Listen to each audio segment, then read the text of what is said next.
Hey everybody, we're getting ready to head out this weekend, and we have a lot of friends in the RV community that swear by tire pressure monitoring systems.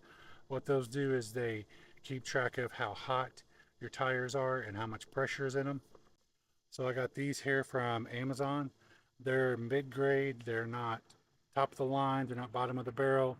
They're rated fairly decent, and they were priced pretty cheap.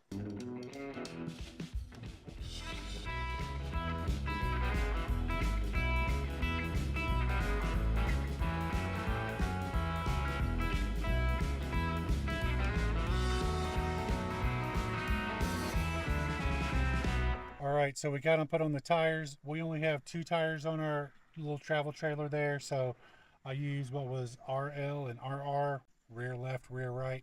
Now I'm inside of our car, our tow vehicle. I'm going to read these directions. I'm going to hook it up, and we're going to see what it looks like. All right, so we just turned the unit on, and we have to set the mode settings. As you hear the beeping, it's telling me I need to figure out what I'm doing.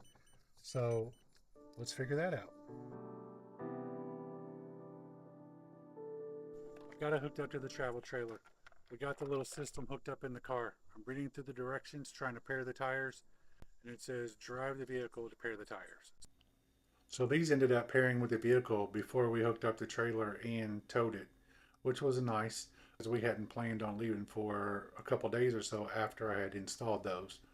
One thing to take note on is be sure to change the settings in it when you set it up, because our travel trailer needs 50 psi per tire and our tow vehicle doesn't.